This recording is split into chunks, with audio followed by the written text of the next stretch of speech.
Kank, Shank, Kank. Render. We're like Tron. We're like, let me get my little. I love it. Put them on the game grid. Welcome back to your favorite pandemic podcast, Pencil to Pencil podcast. It's .com.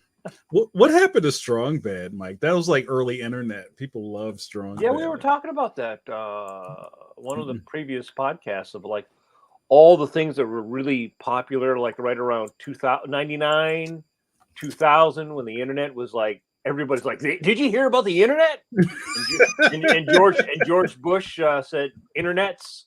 The internet. Everybody was saying internets. Remember, Mike, the internet is not a large truck. It's a series of tubes. Remember that? That was an Al Gore invented the internet. And you were like, sir, yeah. Al Gore invented I think actually the internet was invented in the 70s, right? Was it? Or the 60s, late 60s even. Yeah. But in colleges and then the military would use it to communicate. Mm-hmm. And then Skynet took over, and now here we are. We're in the dark times.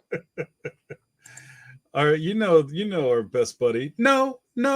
Notorious. JRD says, well, hello. You know the universal greeting. Looking forward to tonight's boot camp while I edit my next book chapter. Is that it? We have to put, how do we put our hand? Hello? Well, yeah. Well, hello. There you go. Well, not the Socratic hand. No. It's the old days. It's almost like a...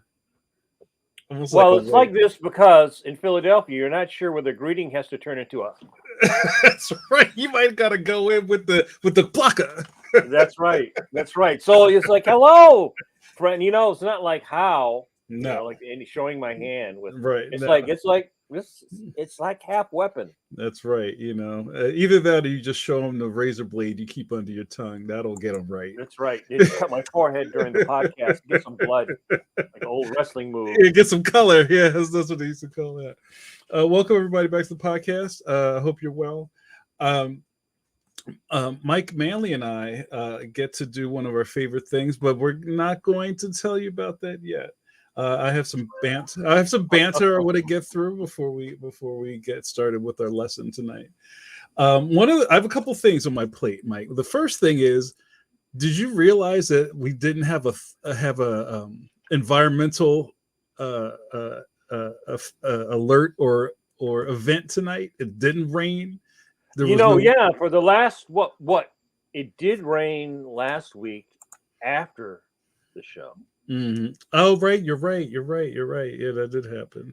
It did rain. We did have a little thunder, a little rain after the show, but not right. Thor wasn't trying to cancel Comcast during the show, right?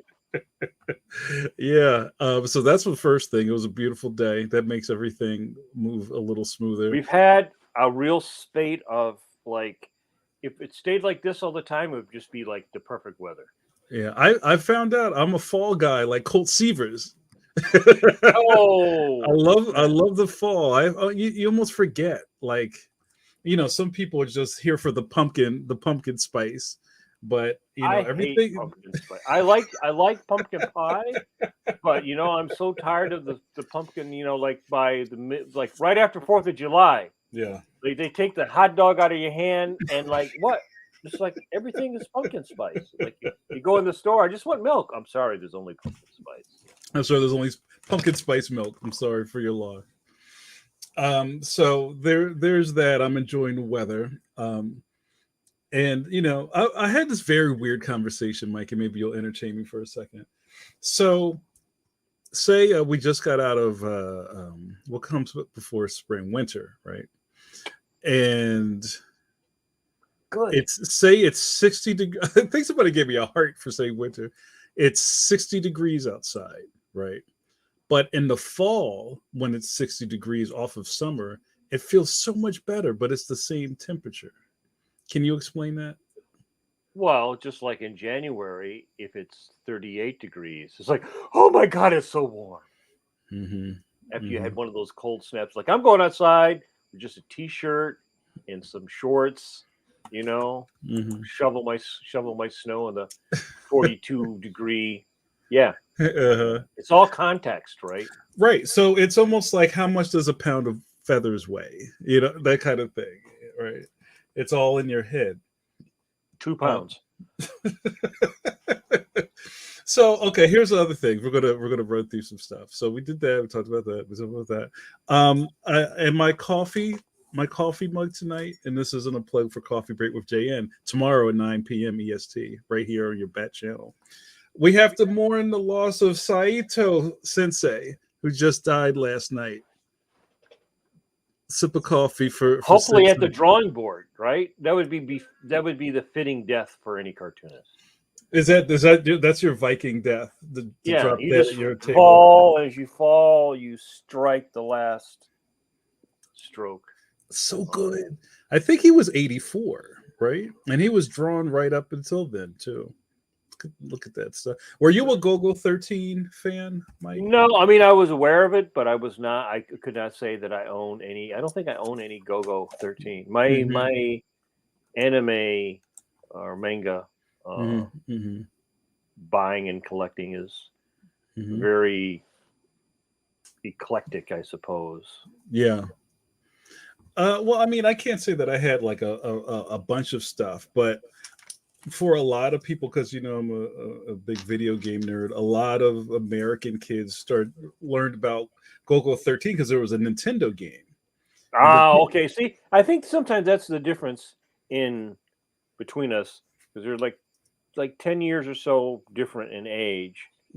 But that made a difference in what you were interested in, right? Like, I was a little bit too old for WWE, He-Man, Transformers. My younger brother, who's the same age as you are, or our buddy Scott, a lot of guys I know are about 10 years younger than me. There was a lot of stuff like that they were into. So even like, it's more typical, it seems to me, for guys your age to sort of be the first generation of weebs that were into, right? Yeah. Like, there wasn't that much Japanese stuff, when I was a kid. There was like Kimba and Astro Boy and Marine Boy and Speed stuff like that. But I mean, and you knew it was Japanese or whatever, but there was not that fascination that came with the Japanese stuff that seemed like the next, my younger brother and people like that were really, because he was really into, like, Mark was really into like Fist of the North Star. Yeah. A lot of that stuff. Right. Well, I do remember just feeling like it was so different than everything else I had seen. It was cool just because it was Japanese. Right. Just like how they will like put an American word into some thing, like, oh, it's cool to say, ketchup. Right. And I remember I was in high school and somebody bought a New Type magazine. You remember that magazine? I think it's yeah. It's kind of like a Japanese report on like what's going on, as far as anime and stuff like that, with this like really glossy color. And I'm just like, this is amazing. What am I doing with my life? So, but yeah, I'll agree with you on the fact that, especially in my generation, like, I'm a solid Gen Xer, is that, and I've said this before a million times, where we may be the first and maybe the last generation that got sold its childhood back to it. Like, I've seen you're a Gen Xer and I'm a boomer. I'm at the end of the baby boom. Yeah, right. But there's really not much that somebody could sell to you that'll make you go, oh man, I need all of these. Oh, I need to go on eBay and find that one Jawa that's like $10,000. Right? Like, I've seen a lot of people on my feed who were like in Toys R Us picking up the Giant Castle Grayskull. They're like, yo, and I get it. Right? It pushes. Did you get it? Did you actually get the Giant Castle? No, I'm not a He-Man guy. It's funny. I didn't connect with He-Man at all. Like, I have enough loves, but He-Man just didn't fit. So I always find that fascinating. So yeah, sip of coffee for Saito Sensei. Great one's lost. No, he wasn't the same. Well, he was the next generation after Tezuka, right?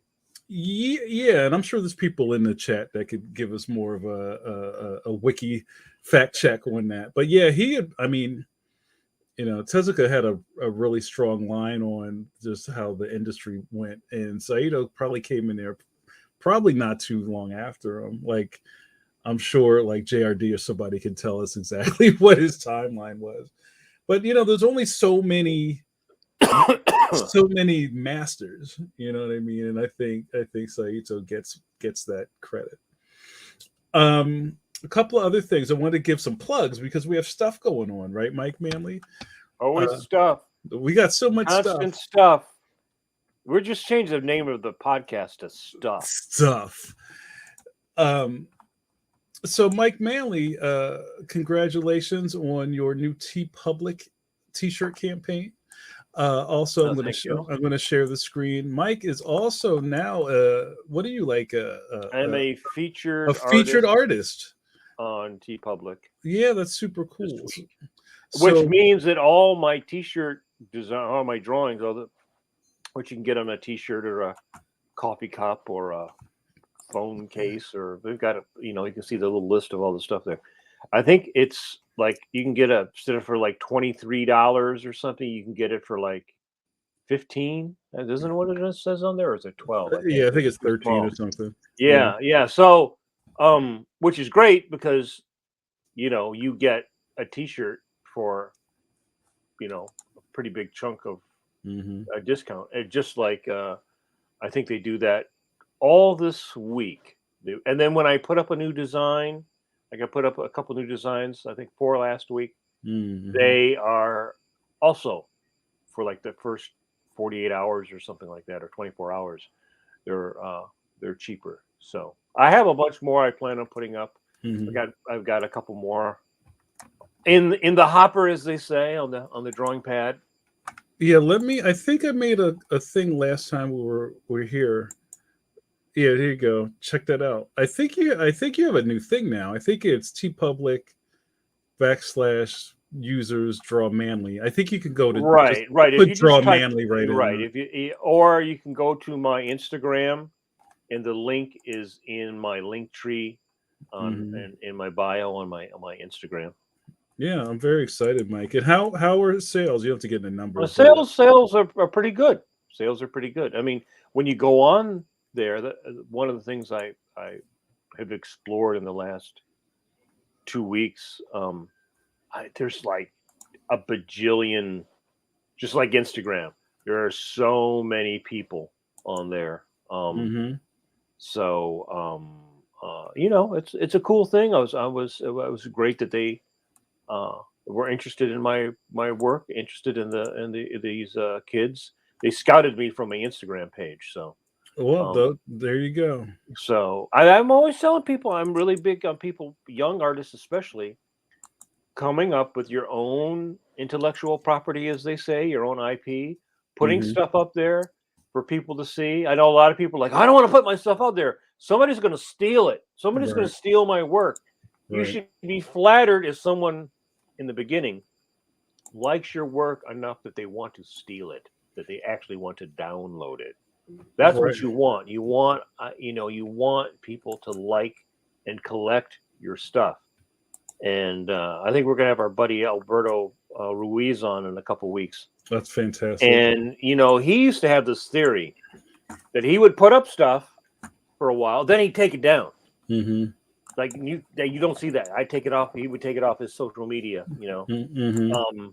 and he put more stuff up. And leave that up there, and he'd take that stuff down, right? Because it was like, oh, there was a thing that he wanted people to want the thing, collect the thing. Yeah, he's a Um, smart man. yeah, yeah. So And also, Mike, since we're going about to head into October, your Skull Kids are even doubly exciting to people because super right? giant. What is it? The Great Pumpkin, Yeah, right? So Great Pumpkin time. Sam Hain time. Yeah, I mean, and it almost feels like you planned this, Mike. It would seem like that, but not necessarily. So, I mean, I started drawing these wind downs. I realized about 2014. Mm-hmm. I would just draw at the end of every day's work, and then Yeah. I would start posting. And then, like, I would do not even, and then Inktober, right? That also started with Inktober, Mm-hmm. which starts. It was funny. We're just talking with some friends today about Inktober. Maybe Inktober is done now because Oh yeah, you there's don't some. really hear people talking about it. And then, like last year, there was all this controversy with Jake Parker and people jumping on him and saying he Yeah, copied some other guy's layout, and then like all the young people got all mad yeah. and The internet jumped everything. on Yeah, Jake. I don't really know the yeah, story, but yeah, yeah, he got a little tarnish from that. Yeah. yeah. So I noticed, like, well, what was it? This weekend is 24-hour comic book day. Mm-hmm. You don't really hear a lot of people talking about that. No, I don't see it, at least in my perusing of social media, right? you're such A a couple, peruser. right? Like, well, it's funny. The last couple of years, the end of September, you'd hear like 24-hour comic book day is coming, and Mm-hmm. Inktober was coming, right? And even Mm-hmm. last year, there was a lot of advertisements like Segura pens, and people were doing like Inktober promotions and pens and sketchbooks. You know, I don't see that this year. The same way with the 24-hour comic Mm-hmm. book day, I don't see one. I actually did one out at the Pennsylvania College of Art and Design, where Mike Hawthorne teaches. Mm-hmm. Mm-hmm. I did one around 2014. They had me. So it's funny how time flies. They had me out there for doing that with the students, and Yeah, um, I think I did one like a year or two after you did yours. Yeah. yeah. But I noticed that was a big thing for a while. Everybody was doing 24-hour comic book day. I Yeah. did see somebody say they were doing it, but they're doing it 48-hour comic book day because they're older and they can't do the 24 hours. Oh, so So, this is kind of so they're like going to do like 12 and 12. And then that, equates to being so 24 hours. so I guess going back to video games again, I guess 24-hour is hard mode and 48 is easy mode, right? Like you're still Yeah. doing it, but it's like it's not as many enemies on the screen. It's harder than people. If you're going to do 24, you got to do a page in an hour. That Yeah, means that you're that's either basically like what you're penciling doing. it in Yeah. a half an hour Hmm. and then you're inking it in a half an hour. Or do Hmm. you go through in 12 hours and you do all your pages, and then you go through and then you do you pencil all your pages, you go through and you ink all your pages, right? Hmm. Like you Hmm. could break it up because Yeah. that's what some people were doing. Some people were like, I know I'm going to be too tired to think, but I can ink, right? So I'll do all my drawing and Early. thinking, right? And then when I'm like 4 o'clock in the morning, because everybody hits that wall, Yeah. Well. and then after that, and it was funny because I was a good bit older than a lot of the kids at school. They're in their 20s. I'm in my 50s. I had the juice, and some of them were like, That's gotta I don't know that I don't know how you feel about that, Mike, but it's like there's kids who are like half your age who don't have the artistic stamina that you do. And almost all of our peer group, our friend group, say that same thing about you. We're like, Mike, I don't know how you do all this stuff. I need a nap. I do take naps. I took a nap this afternoon. I do believe in taking naps. I think it's also just because I've trained myself Yeah. to, you know, it's Hmm. what my 30 Hmm. will be my 38th year of Wow. doing this as a professional. Yeah. So 38 years of training yourself to work with, Yeah. when I Hmm. was younger, I would routinely do 24, 48, no Yeah. sleep, Yeah. Yeah. and even up to 10 years ago when I was in school, Hmm. um, I would get 4 hours of sleep between Monday and Friday, and then Saturday and Sunday I do the full. So I'd catch up. you get your Odin sleep in on the I get my own weekend. sleep, yeah, and I just, it's just I don't know. I've just trained my. Just I'm sure, like Army SEALs and all those people have to train themselves to like not sleep and function or whatever, you know. Yeah. Everybody's got a different body clock, you know. I Mm-hmm. do that thing if I go past, I get between 1 and 2, I feel tired, and then if I go past that between 3 and 4, Mm-hmm. you know, like if I catch that little down part, you know, in the early morning, and then I get like where the sun's coming up and the birds are chirping, then I'll kick You back kind in. of wake back up, right? It's like Yeah, you're yeah, a second win. yeah, you know. Then you get the trails after everything. Yeah, that's you're fantastic. But even when you were in school, you were doing Judge Parker then, weren't Yeah, you? When you were in school, yeah. I was full-time student, full-time cartoonist, and teaching 2 classes. I love it. So you know what that says, all you guys out there, step your game up. You know, it's just some people, their body, their rhythm's not that way. You know, Mm-hmm. I realize that I'm kind of a workaholic. I've always Yeah. kind of been a workaholic. You know, Mm-hmm. Mm-hmm. um, some people, you know, physically, mentally don't work that way. That's just, Mm-hmm. you know. So Um, and that's something people don't ever talk about with creatives as being a workaholic. Like if you go into your office and you work, 70-hour work weeks, it's like, oh my gosh, Rick, he needs to calm down. But a cartoonist will do a schedule like that. That's just your weekly, monthly output, I would right? imagine most cartoonists probably work easily a 70 to 80-hour work week. Mm-hmm. Easily twice Easy, easy. what the average, like a 40-hour work week. You're like getting up. I'm in the office at 5. I mean at 9. I'm Mm, out by 5 with an hour for lunch. I don't know any cartoonist who's drawing a monthly comic or producing a strip. Now mhm. maybe if you're drawing something like Mutts where you can draw like your little character literally is like simple. So your time is spent not with the drawing but with the thinking and the Yeah, writing, with the writing, right, right? So you right, can sit yeah. down and draw that strip. Probably, I could sit down in the afternoon and draw that strip, Hmm. right? But I mean, if you're drawing tanks and muscles and people wearing clothes Or and muscle tanks. right, if The you're tank. drawing all that stuff, you're not. I don't know anybody. I mean, I was looking at somebody like Alex Ross who does very highly detailed finished stuff, and like every day, if you go on Twitter or Instagram and his feed, there's like, I never saw that cover. I never saw that illustration. I never saw that. It's just like He's got a lot it's of like work. endless. It's endless. So that guy must work 100 hours a week. Yo, Mike, Jared D's pulling you on the carpet. He says, I get the sense that you're not a Mutts fan. No, I'm just talking about there's certain things that are not going to require you to spend an hour to draw Mhm. the figure, Right, right? right. Like if I'm drawing Captain America with all his chainmail, or I'm drawing Batman on top of a gargoyle, all right, Right.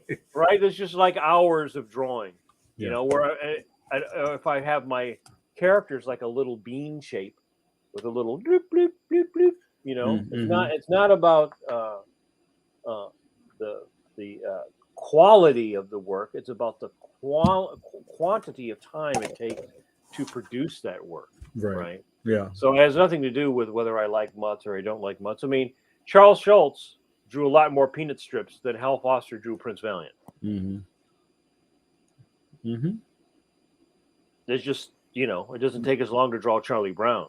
Right. There's nothing about the quality of you know, Mm-hmm. but if you're doing an illustrative style, it's just going to take you a lot more time. Mm-hmm. Uh, and here's my last piece, and then we're going to do our sponsors, and we're going to get started. Also, I have some news. I was checking the internets, and I found that most of the retail brick and mortar and people that sell books have updated Leon the Extraordinary to show the cover art. So Oh yeah, You got that? You got your John? Yeah, I got the John. Hold on a second. So I put this on my Facebook, and people were like into it. They're bugging. So welcome. You can get Leon the Extraordinary at Target on pre-order, Wow.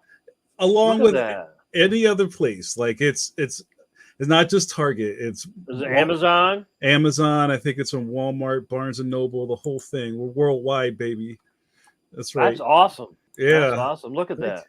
Thank you. So Drive those pre-orders up. that's right. Yeah, I'll everybody. take 10,000, please, Target. Thank you. Buy them all, and then by the time the book comes out, you forget and buy it again.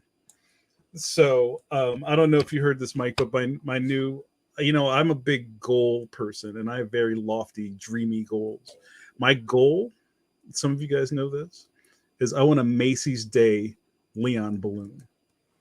Of you? That's no Just of Leon. A big Jamar. A big floating Jamar up. floater.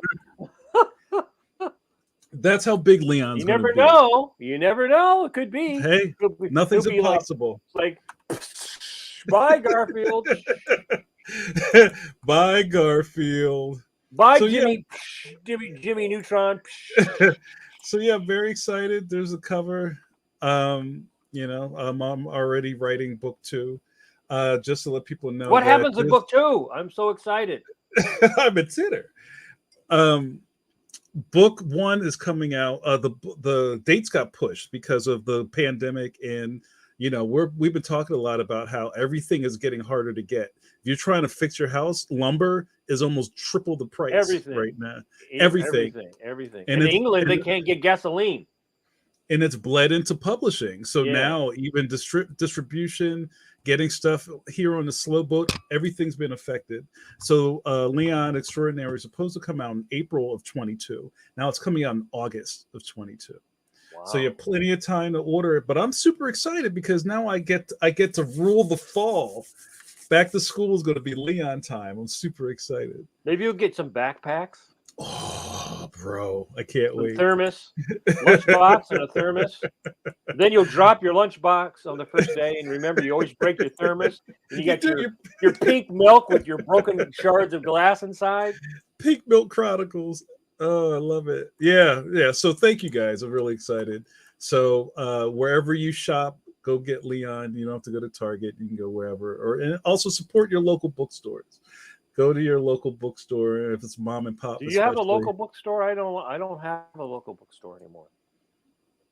There's a really great bookstore in Mount Airy called Big Blue Marble.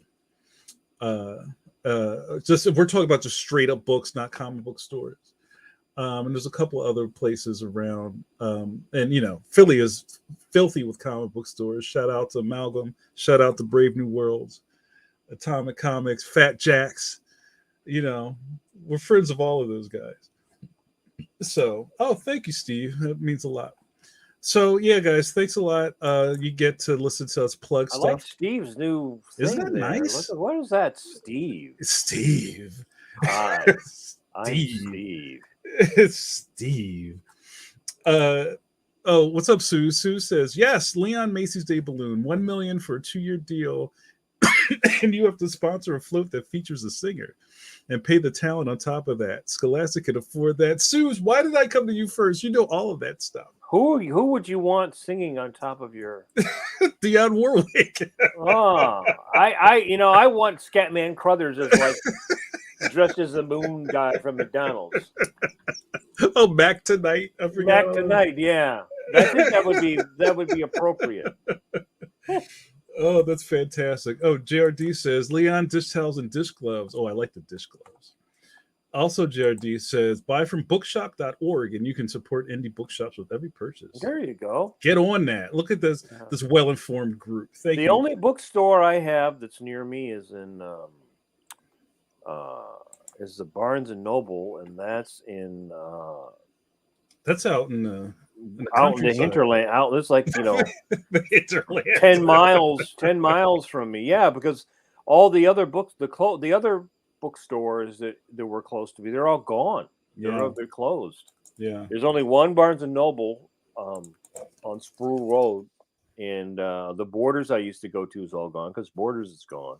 Isn't that we used Oh, to we used to go get drinks over there? Like, yeah, wasn't there? Yeah, you that's could all go to the the Borders, and then you could like go next to Galifty's next door, and you could have Galifties. Yeah, yeah, have a yeah, drink. Yeah. yeah. Um, so also, guys, you have to remember that the people that are co-hosting Pencil to Pencil are professional cartoonists, right? We're just not talking heads. And this is something I have to say once in a while because I think people tune in because Mike Mayhack's one. Let's go follow our favorite cartoonist. Who are these guys? You know what I mean? So Mike, I always make this push for the expert. Like I think we always have to keep, or at least me, I have to keep tagging us as not just like running mouths that we actually know what we're talking about. Oh, and barking dogs. So, and that brings us to tonight. Before I turn all this stuff off, I want to give us sorry for the dog. He's been triggered.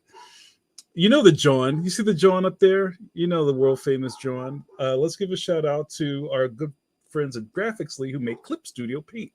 And also a sip of coffee for John Morrow, our favorite publisher who makes Draw Magazine, Mike's Magazine happen. John and Mike and the rest of the team over at Tomorrow's has been making magic for a long time. Please go out and support. 26 years this year. Please go out and support them. One of my favorite tables at a comic book convention is when Eric and those guys are set up and they just have like 6 tables just covered with the history of comics. You know, Eric's Modern Masters is one of my favorite series. I think I'm missing a couple, but I gotta cop those. Everything. You better hurry because some of them are going out of print. If you're a fan of the history of comics, or if you're a process junkie, all the stuff that we are, right? All the people in the room are right. That's why Yeah, you're here. You're not yeah. here to watch us, bring out a pie. Like, oh, see, this is a cooking show. This isn't like ugly baking .org. This we're talking about the history of comics. So yeah, go support all of our sponsors. Thank you so much. So Mike, we are back. Let me take some of this stuff off the screen. And you know what? About every month, we've kind of gone into a rhythm of having super special creative guests. But then, Mike, every month you and I come together for boot camp. Oh, that's right, boot camp. You know you love it. Everybody loves boot camp. So what happens, you guys, is we draw pictures of boots. We draw boots and then camping equipment. Is I get to hang out with my best bud, the Master Chief of Comics, Mike Manley. I didn't even introduce myself. You get who I am by this point. And I'll give Mike the floor where he does a lesson about comic creative. How to open your MRE. That's right. Just there's so many questions from as being a creative or up and coming artist or amateur. How do you do ... And I remember when I first started being a columnist for Draw, I would have to explain what Draw was to people. I was like, this magazine isn't about, ooh, how do you draw Wolverine with 3 lines? It's like, we're not doing that. We're not doing that kind of stuff. It's really deep dives into creation of things for people who are kind of there, but maybe they're just not sure about some stuff. And Mike is going to give us a lesson tonight. So Mike, I'll give you the floor. I've talked enough. Okay. Well, I thought tonight we would cover a little bit on the figure and anatomy.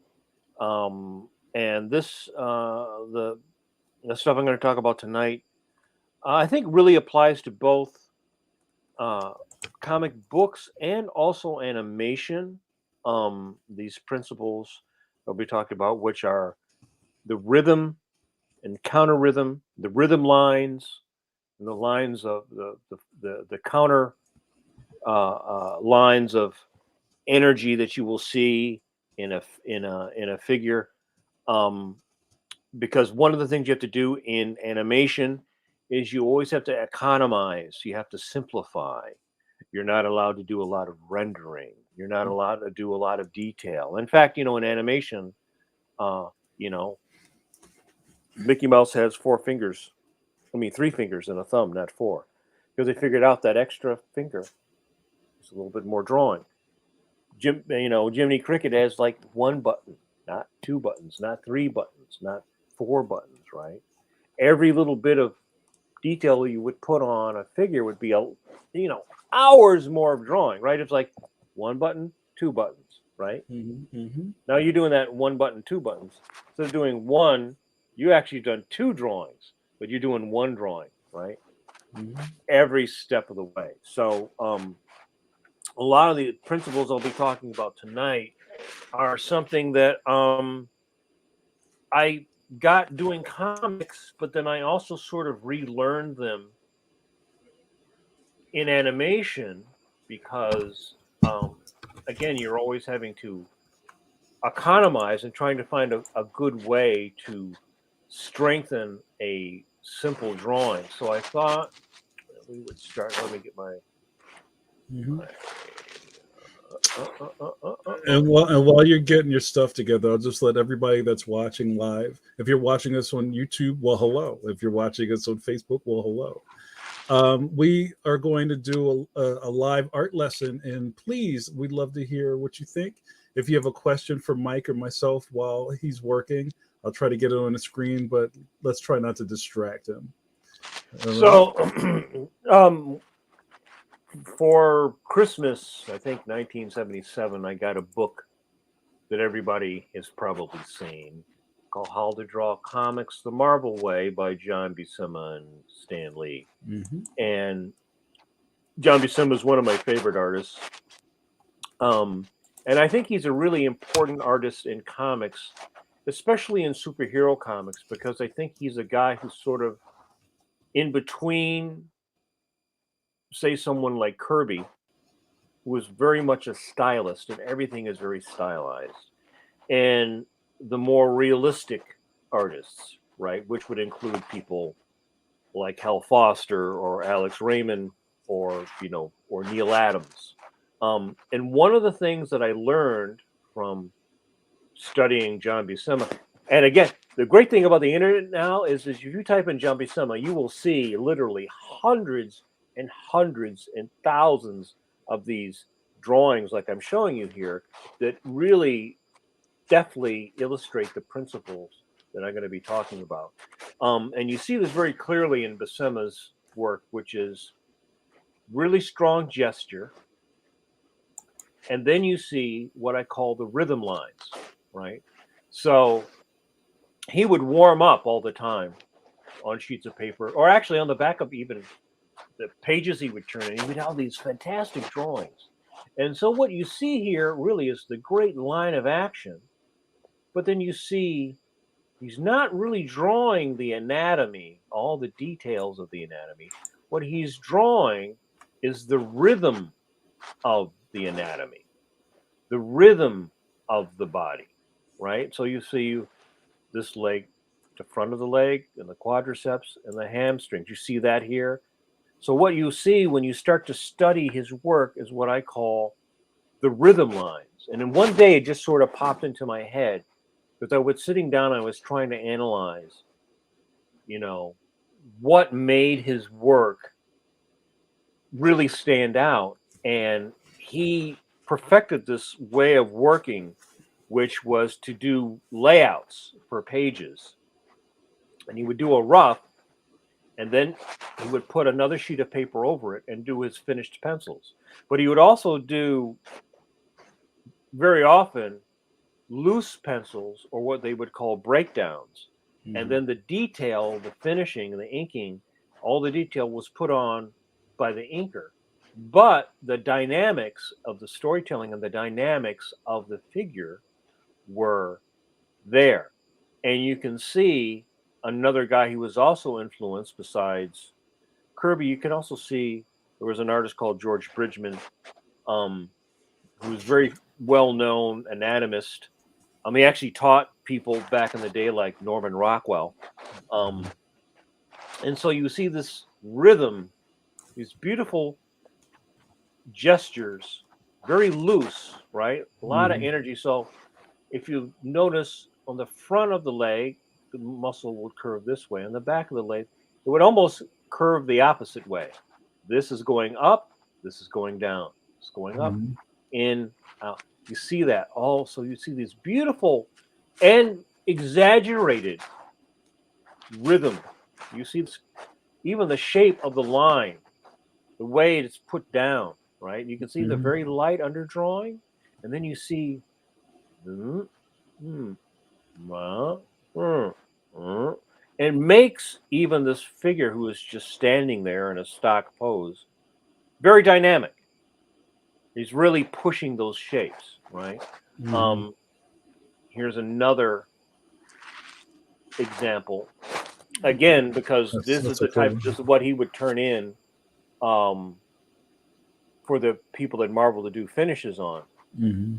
You can see the same principles here. He is not drawing a lot of interior detail, Mhm. right? He's not doing any rendering at Mhm. all. He's placing the features, and he has this very, again, beautiful gesture and the way these counter rhythms are put. This up, this down. And what I learned from studying this is that that was actually more important than all the rendering, because if you put rendering on top of that, it's it's chef's kiss, right? Yeah. But I mean, look at this guy sitting in this chair, right? Look at that guy Yeah. in that chair, right? Yeah. You look at that. That's just a beautiful gesture. Even this person sitting here, you can feel the gestures of all these characters, right? Mhm. The girl carrying that, the weight of her hip Yeah. bearing that. So you've got, again, curve, counter curve, curve, counter curve, right? Mhm. Mhm. Curve, counter curve. Especially you see that on women's figures, right? You see that. You see that curves. Mhm. Women are all curves. They're all S curves. There's really no straight lines, right? That's kind of like Frazetta too, right? Right. Yeah. Again, if you go back to someone like Bridgeman, who's a root artist for a lot of illustrators like Frazetta. Supposedly Frazetta got the Bridgman book and he sat down, in a weekend and he copied the whole thing. And then, now I know anatomy. I mean, that's a great story. It sounds really cool. Not really accurate, but he did learn a lot about the rhythms and the wedging and the locking and the interlocking of shapes. That is something that you see Buscema use. Gil Kane is probably the greatest example of that because he was very much an anatomist Mhm. in the vein of someone like George Bridgman.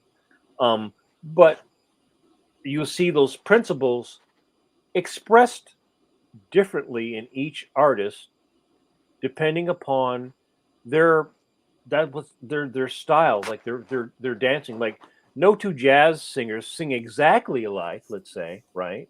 No two rock guitarists play exactly the same, but they all play within a certain style, a certain uh, Mhm. uh, uh, uh, uh, with a certain finesse.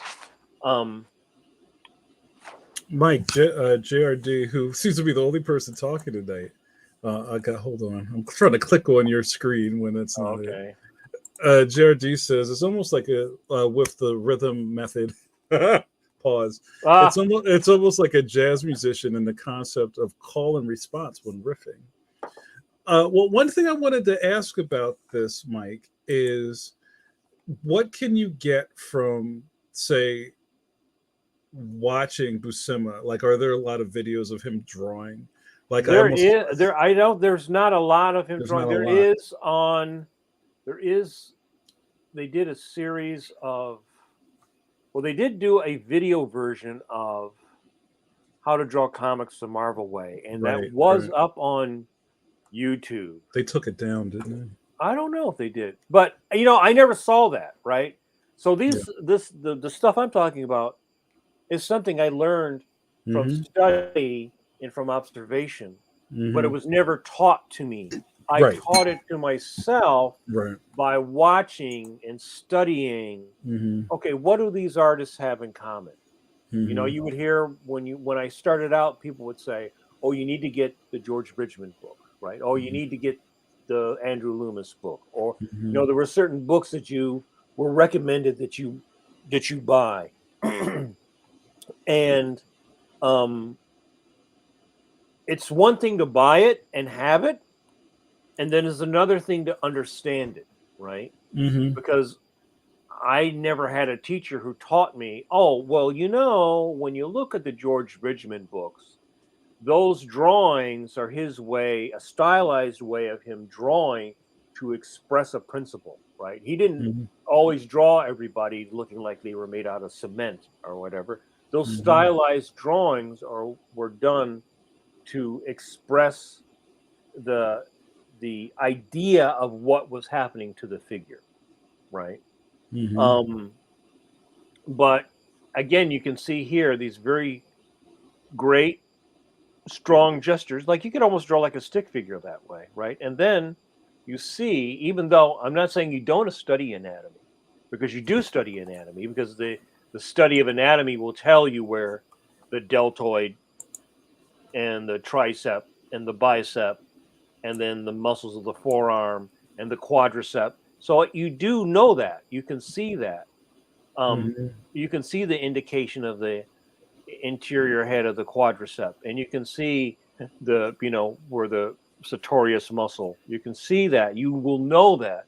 But what he's expressing is the rhythm, not the detail, but the rhythm. Now you can take this, and you don't have to do anything more to this, and it will be a very successful figure.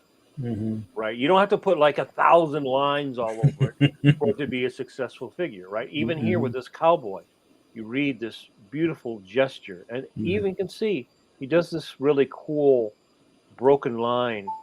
He Mm-hmm. lets his line go around and find a really good shape, a really essential, cool shape. Like even on this, this cowboy at the bottom, he was great with horses. It's a beautiful shape expressing the anatomy of the horse, that flow, right? And Mm-hmm. when you start to study the horse, the shape of the neck, there's this little hump in the neck here, right? Where he actually pushes that shape, right? So you boom, boom, boom. He's breaking up that shape. He's breaking up, he's again, beautiful hand, beautiful gesture, the gun, right? You get it all in there. Now you could take this drawing from there and you can make it much more, you can make it as photorealistic as you want, or you could make it to look like basically any style you want.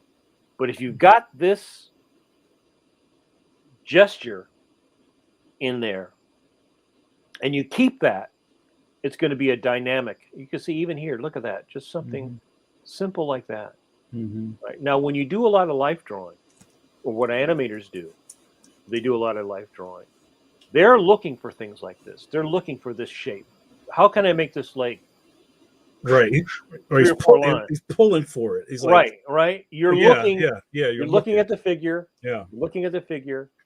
You think, you analyze, and then you express it, right? And so this principle of the rhythm lines will take any figure and make it more interesting. All right. Now, another artist that we know in animation is very popular, and I work with him, is Bruce Timm. All Mm-hmm. right. So you can even see that in these drawings, the same thing, rhythm lines, straights against the curves, really pushed, because again, in animation, you have to keep things very simple. But that simple doesn't mean poorly done or boring or whatever. You can see this in Superman's arm, straight line, Mm-hmm. curved line, right? Straight line, curved line. Now you see the same principle of Superman, right? Standing next to this guy here. Very similar pose.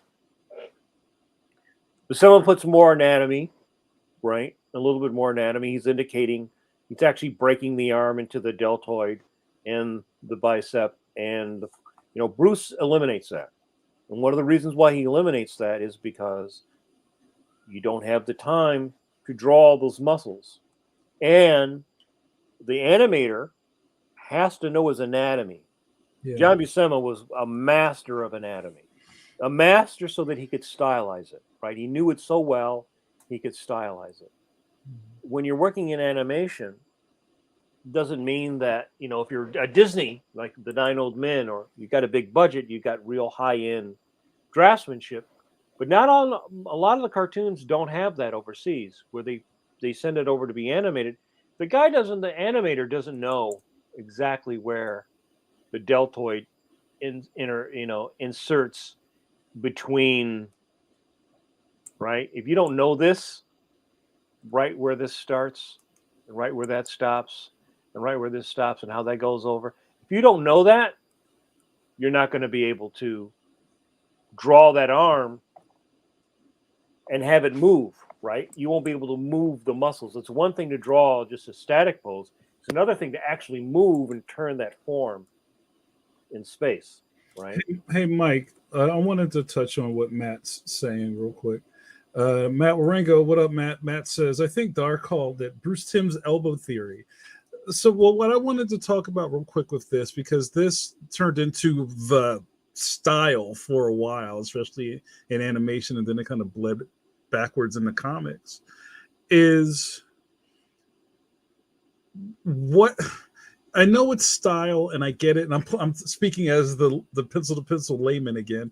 What makes this work? Like when an amateur tries to draw this, say Tim style, and it just doesn't look right. What is missing? Is it anatomy? Is it just that somebody's trying to copy something that's already working? Even when people try to draw like Bruce in comics and it just feels off. Like what's the missing ingredient? Well, I think that would be dependent. Every example could have something that could be wrong, right? Yeah. Again, the basic principle I'm talking about is rhythm lines, straights against curve, right? Mm-hmm. Now, Buscema is more naturalistic, so even though this is a very stylized figure, but you feel the weight of all of his figures definitely have a weight. You feel Bruce's figures have a weight, but they're a little bit lighter. You don't feel the mass like you feel like in a Buscema drawing, right? You don't feel that mass. One of the things again about studying drawing, being a student of studying drawing, that's what I'm talking about here. So you can look at pull out any of your favorite artists, then you start to study the work and start to study what that they have in common. What do you see in common, right? What do you see this sort of leg? You see the same idea, except it's more stylized, right? The feet are smaller, the hands are smaller. He's sort of going for the old Fleischer, the old Schuster style of Superman, the original style of the character. There's a lot of decisions that he's making, like how much of the neck do I show, right? You always see the curve on the back of the neck, and sort of straight there, pushed more. So it was more designed. So if I was looking at an amateur's drawing, or when I teach, right, I'm always looking at a student's drawing. Yeah. And they might do something like not really. One of the things about this, do you see these slight curves? Yeah. All right, these slight curves. That's very important. The slight curve of that. Right now, if you take that and you curve this, but you don't curve that, you'll make the drawing go flat. Mm-hmm. All right, right. Yeah. So this, even though this is very stylized, it's still volumetric drawing. Right, this character still turns, the form still turns, even though it's pushed. Even though it's pushed, like the little shape of the feet and everything, that's still pushed, but it's still the characters have volume. You see plenty of that in here. In fact, these lines are all describing the turning of the form. This line, describing the thoracic arch, the arc of the pectoral muscle, the arc of the shoulder, right? These lines here are all describing the turning of the form as the form turns around, but also the form in receding in space or being foreshortened, right? So, like on Lois, and you really notice it, I think, even more on women because women are harder to draw and more difficult to simplify. We have if you draw one of these lines off and make her boobs uneven or one side of the face is off, like he's pretty pushed between these two things, right? But he's Mhm. still like a handsome guy, right? This is like the original, and this is what he eventually came up with. He actually stylized it even more. He pushed it even more, right? Even more than Mhm. this. This Mhm. becomes actually pointier, right?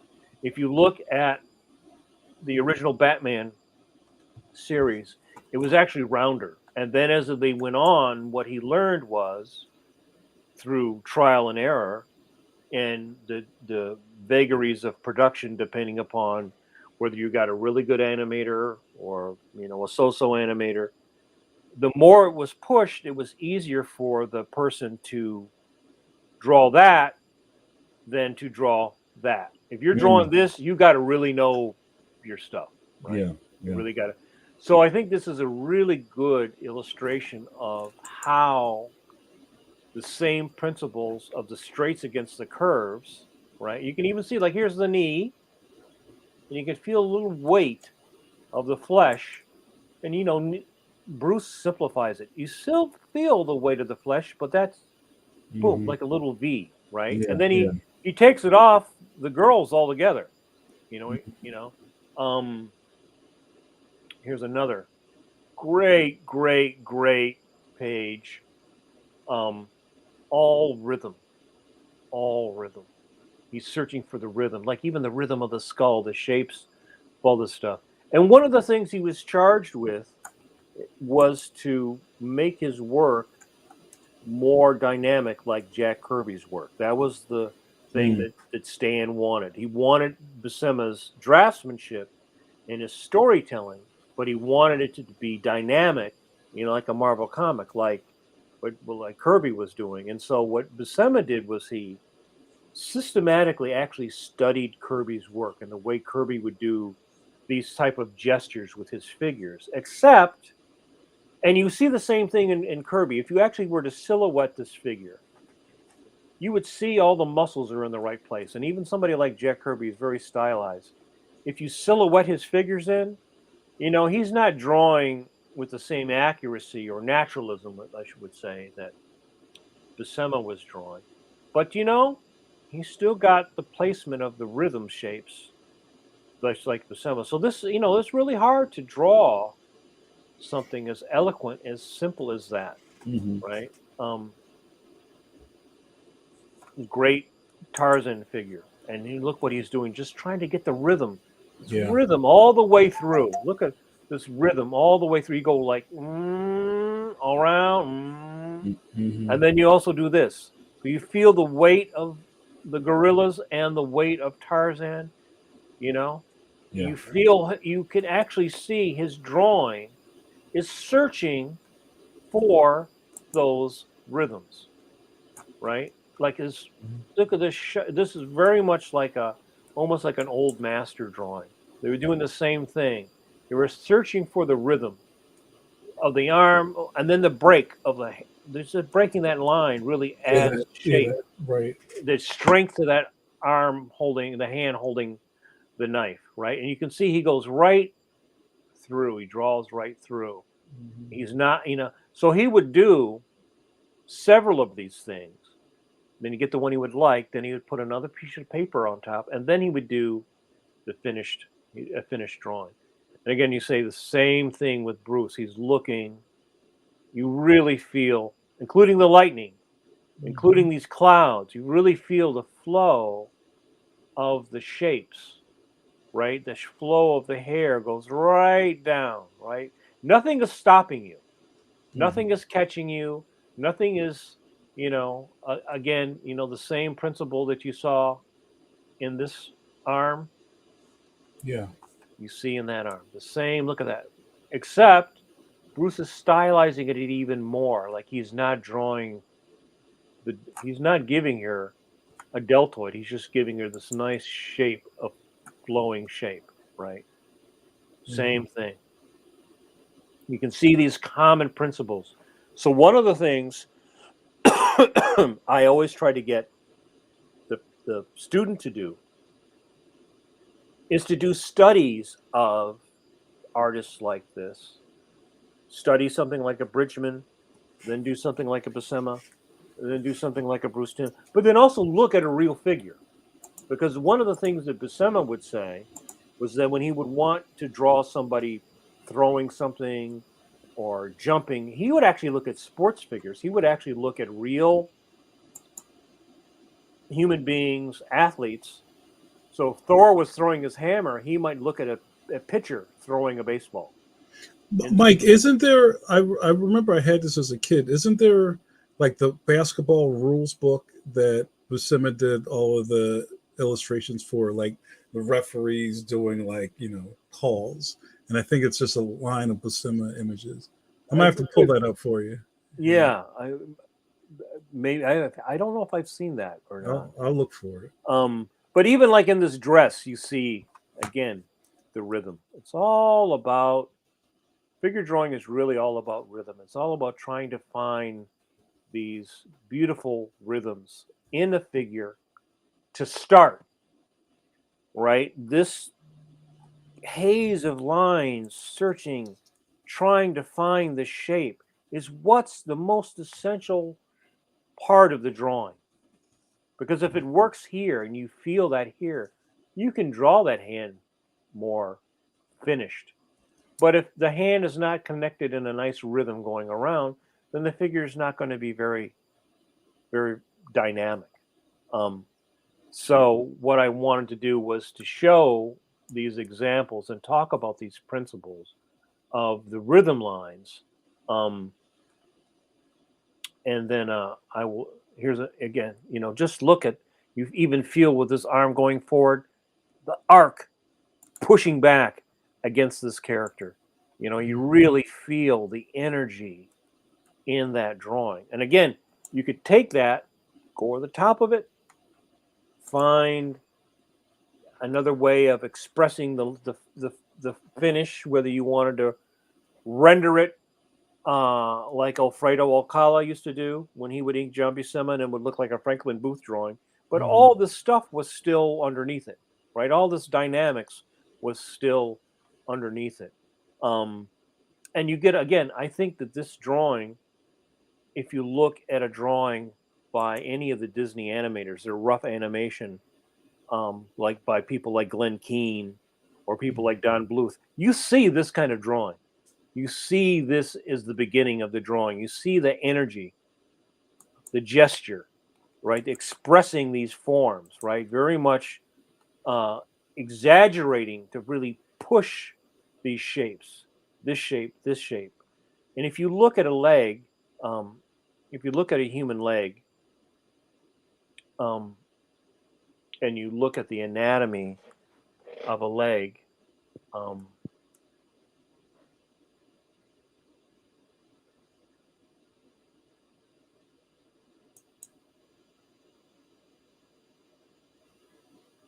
you see you've got the quadriceps, the sartorius muscle, which is the longest muscle in the body.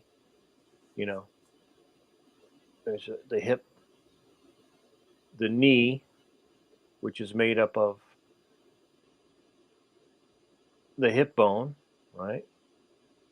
And so when you start studying your anatomy, um, you will find, you will see this rhythm. You can put all the muscles on.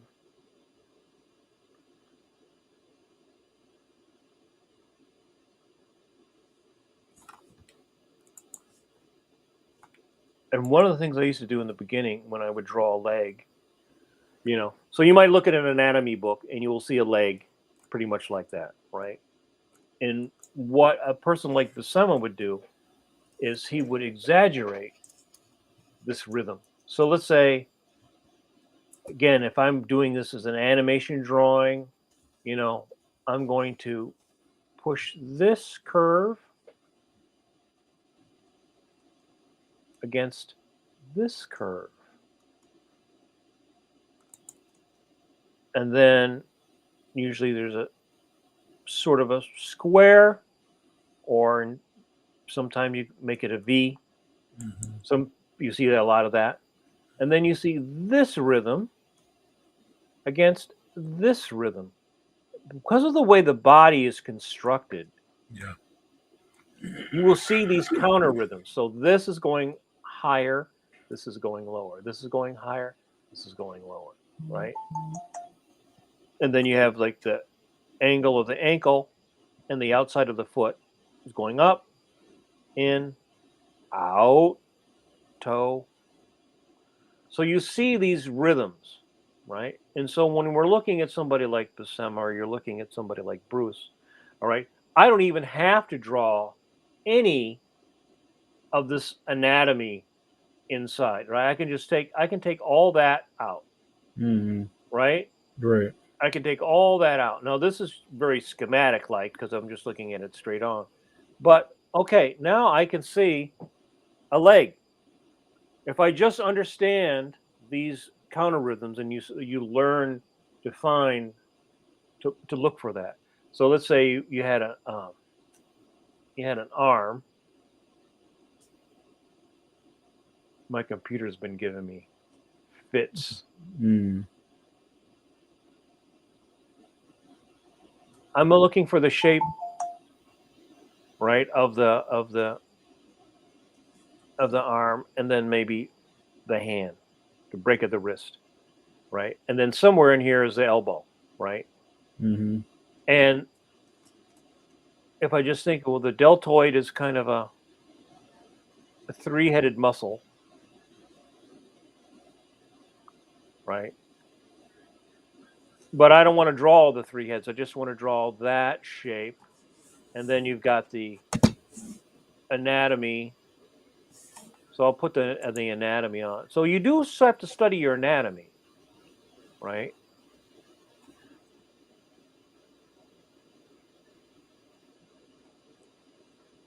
Mike, I have a question while you're Yeah. doing this. Our good buddy Angela Sky. What up, Ange? Ange says, did studying anatomy help you understand how the body should look in motion and action, and so imagination was enough to inform your drawing? Or did you still need a model photo reference sometimes doing certain poses? It always helps to have a model to look at. It always helps to help. But the way I learned anatomy was exactly what I'm doing here, which is I would draw the bone, right? I would draw the rib cage, right? I would draw the I would break it down to pieces, right? So I would draw the rib cage, and then I could put the clavicle, and then I could say, okay, and I'm gonna go put the and then you break that at the wrist, and then you have the sort of the wedge for the hand, and you can draw the individual fingers. You don't have to draw all the right. Yeah. So I would do that, and then what I would do with my anatomy book is I would draw the individual muscles, and you learn, like, okay, here's the tricep, and it inserts here, and there's the branchius, and then there's the bicep, and then you've got the the head and the shoulder. There's always a little swelling there, and it goes here. You got the lat coming down, the serratus magnus coming down, right? I would look at that, and I would literally do this. I would draw each, looking at the anatomy book, and sometimes they would have a photo, and I would draw the muscles attaching, right? I would draw that. I would draw the muscles, and I'm doing a very sort of exaggerated uh, anatomy here, but that's how I would do it, right? That's how I would because you always see a figure drawing book where they show a figure of what I always called like the Michelin tire man, right? So you would draw this, Right. er, er, Mm-hmm. right? Yeah. Which it helps you understand the volumes, but again, you need to get a little bit more into breaking that volume down, right? Break that volume down a little bit more. So, um, this, right? So now I can draw, I can express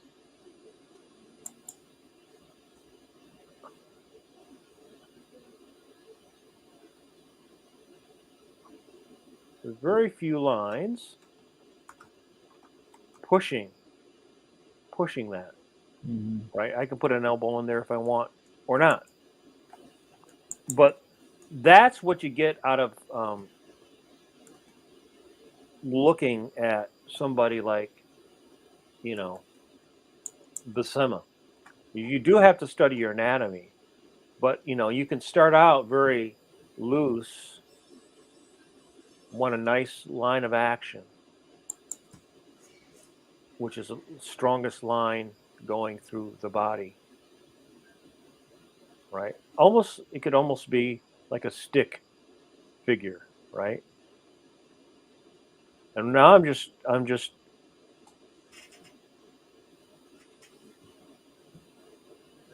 Mm-hmm. now anybody can draw that, right? And then here I'm even sort of kind of at sometimes you start combining things. You start combining gesture.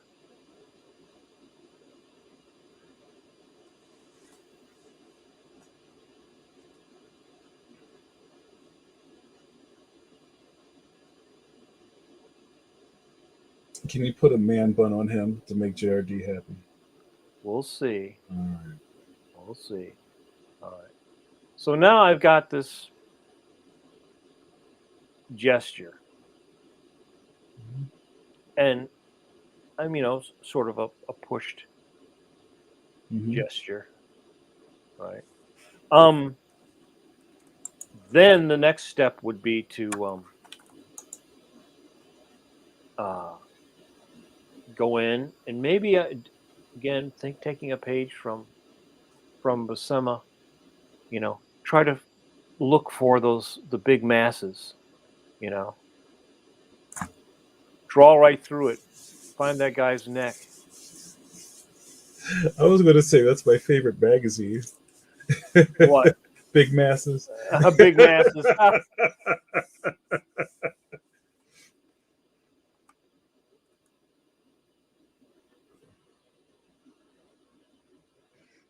Yeah, this is a great example, Mike, because I think just the idea of just like throwing down some lines and kind of creating a really loose gesture drawing seems. I mean, obviously it's easy, quote unquote, but you're still looking for the shapes. You're still filling in the information. Well, again, I don't think anything is easy.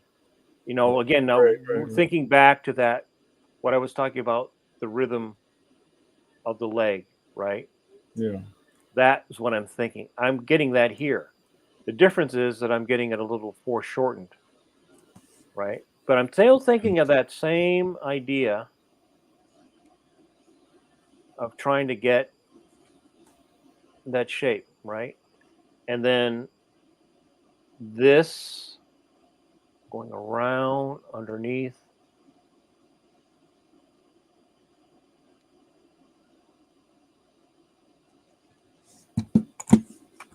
And you know what? You go and you to Staples or someplace, and you get a ream of copy paper, 500 sheets of copy paper, Mm-hmm. and you just do hundreds of these things, hundreds and hundreds of these things, right? So Yeah. again, I'm thinking about I just know the rhythms from studying. I know the rhythms of the body, right? Mm-hmm. I know this will go against this. This will go against this. Mm-hmm. You know, I can keep the fist a square, right?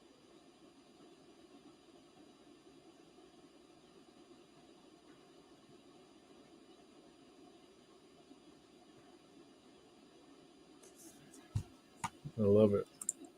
All right. So all I was doing, because I have, again, I studied my anatomy, but what I'm really trying to do is express anatomy without drawing a lot of detail, right? I'm trying to express the anatomy Yeah. mostly through these rhythms, these counter rhythms, right?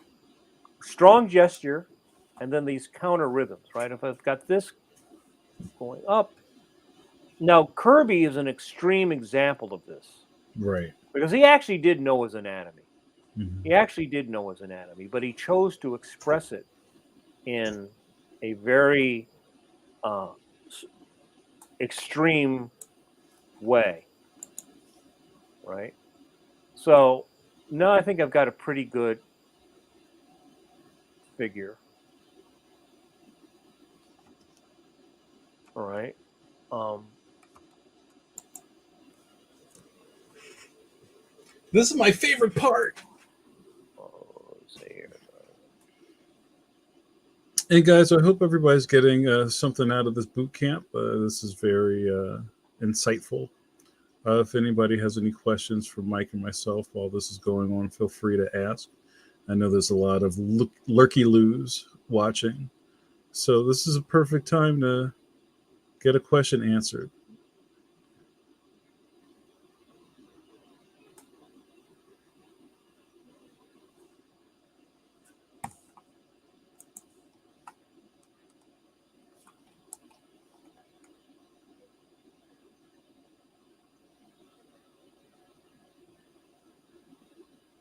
And Mike, I'll fill in because everybody's being shy and they're just watching. They're agog while you're drawing, Mike. Is Can you talk a little bit while you're doing this about how can I say this? The reason I asked you earlier about it, has anybody seen videos of Basima while he's drawing? Because I know I've learned a lot from you just hanging out in the studio and watching you draw stuff. A lot of it is just kind of like how you hold a pencil or how you kind of like attack a paper with a pencil. I say when I used to teach, especially the kids, about you're not using a pencil the same way you write a letter. Yeah, right. The dear, what I call the dear mom hand. Dear, Right, dear mom. You're writing right. a nice letter. Yeah. And probably one of the best things I could talk about is like say when you have to draw like the outline of like a bush or a tree or something, and your hand just kind of like it's all muscle memory, but it's just like you're just kind of filling in this really loose information, but it's all very deliberate. Right. When I look at Basima's work, it almost feels like it's kind of like JRD said earlier, it's rhythmic, it's lyrical, and it's almost like he's just kind of like drawing down and just stabbing at the page until the figure shows up. You know what I mean? It's almost like if you ever watched the old printer fill in information, it's just like Right. so like how much of your drawing, I don't want to say drawing style, but the way you draw or the way you think about sketching or how loose you hold a pencil, over things makes this easier or harder for artists to do. That's so individual because Mm-hmm. there's people like Eric Larson. If you ever see the way Eric Oh, the way holds he a holds a pencil, pencil like it's this. like, what the heck is that? I Yeah, would I yeah, would not yeah. be able to draw like that. And it's funny. That's one of the things I've always interested in is how everybody is using the same material, but everybody is also drawing in a completely different way. Mm-hmm. The way I hold the pencil or the way you hold the pencil is not going to be the same as the way Mm-hmm. Brett holds a pencil. Mm-hmm. Yeah.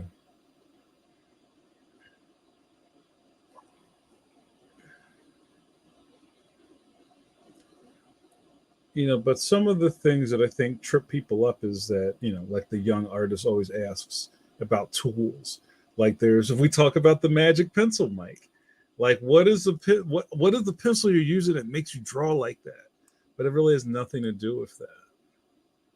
No, I mean these principles I'm trying to express in this drawing Mm-hmm. come from study and practice, right? That's what gives you this stuff is the Yeah. study and the practice. That's your secret, Mm-hmm. right? That's your magic pencil is your study, Mm-hmm. right? If you don't study, then it wouldn't matter if somebody gave you the magic pencil because you wouldn't be able to use it properly. Mm-hmm. You wouldn't know which side to use it. Whoa, should I sharpen the point? Do I not sharpen the point? Like Mm-hmm. some people like a very chiseled line.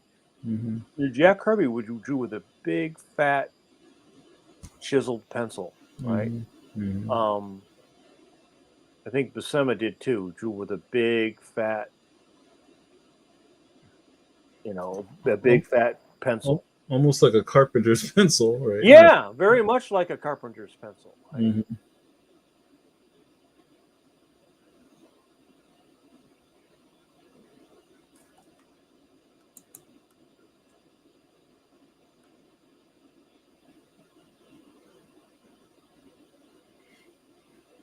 And every time we do boot camp, I like to preface what's going on because I think we all get lost in the magic of watching you draw things. And what we just talk about, like the 30 something, almost how long you been in the business, Mike? Kissing 30 something, 35, something like No, that. Gomel's kissing 40 years at this Oh point. my god. Kind of just watching the mastery of this, and sometimes it's easy to forget that it's a learned skill, right? So, I always like to remind the viewers to kind of pay attention to what you're doing rather than watching you draw. It's like when you go teach a bunch of kids, and I'm not calling everybody kids in the room, but like when you're like, okay, kids, we're going to talk about this, and you draw something, and they go, ooh, and they're bugging out because you're making something out of nothing in front of their eyes, and it's a magic trick. It's one of my favorite things about being a cartoonist. But you sometimes forget to pay attention to what's actually happening because you're so ensorcelled by the action, if that makes sense.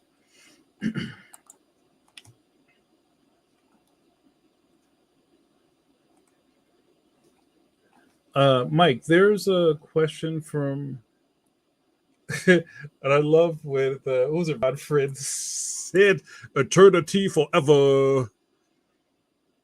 How do you study the finer details of connected anatomy like wrist, elbow, knees, You etc.? you just specifically Target it, right? right. Mm-hmm. You just simply do stuff like you draw a bunch of elbows and knees. The answer to every drawing problem is drawing, Mm-hmm. right? The answer to every drawing problem is actually drawing, you know. Mm-hmm. Um, that's how you learn it, you know. That's how I learned to do all this is you just have to just practice drawing. Yeah. You can't learn it any other way, right? So if I wanted to learn uh, how to draw a hand, I do nothing but draw hands. I draw hands holding guns, draw hands holding cups, draw hands holding plates. You know, Yeah. nothing but nothing but hands. Ange is we're kind of having a little conversation in the chat room, but I wanted to put this on the screen. This was interesting because this kind of talks about the magic trick of it all, or even especially drawing digitally now. I think a lot of people who don't know much about the art form think that you get a pass or something if you're drawing digitally. Like your job becomes easier in a way because you're drawing digitally. And Angela says, sorry to cover the screen, you guys. I'll make it fast.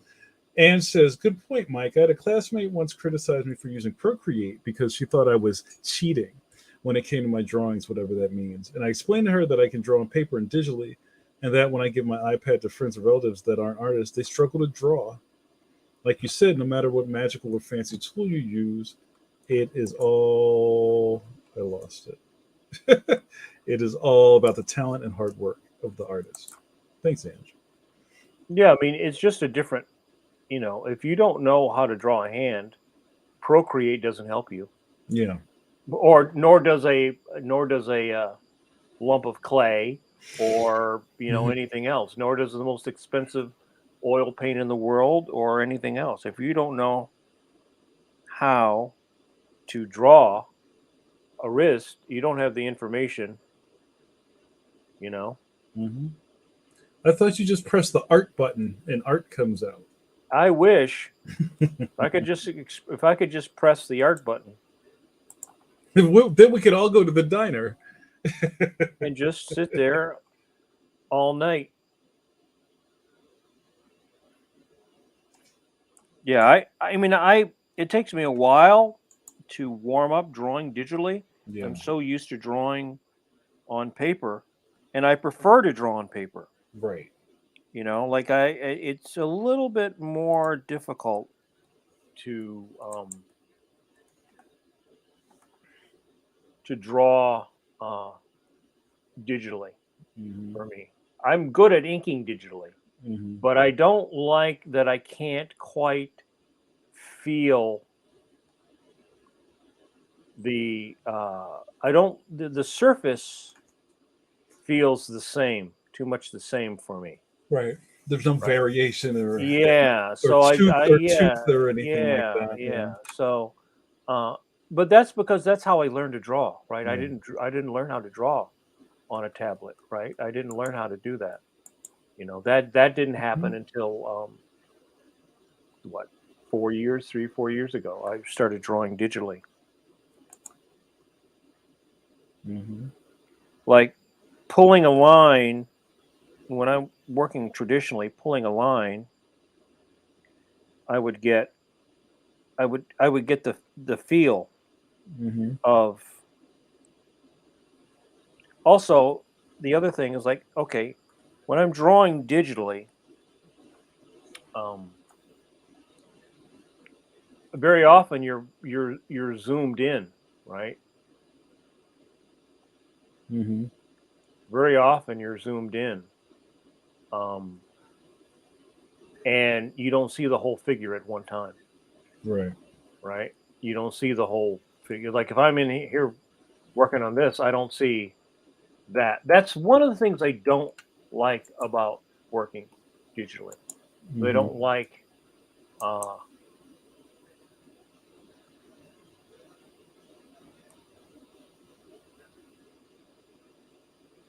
What about pinching, Mike? You don't work on an iPad or anything like that, so I know there's a lot of artists who are so used to the like the twist, the pinch, the pinch out, the pull in, and turning the page on an iPad with their hands.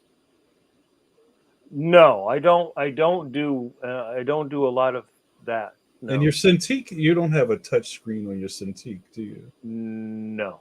Yeah, I don't like that. I, I I don't like had that at all. somebody recommend to me not to do that So because, for what? I had somebody recommend it because say it created problems for them. You mean like emotionally? No, I mean like it created technical problems for them. You Wow. know, Okay. yeah, they didn't like it.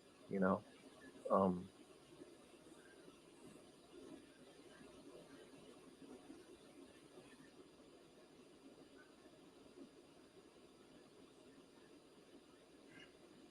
It's interesting.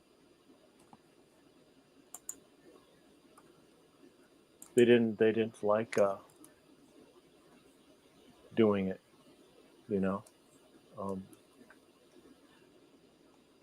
so one of the things about the style again is a lot of it's really more design than it is anything else. Um,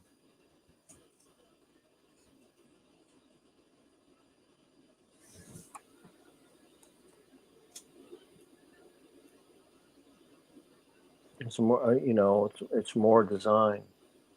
Um, but this is just a quick. Yeah.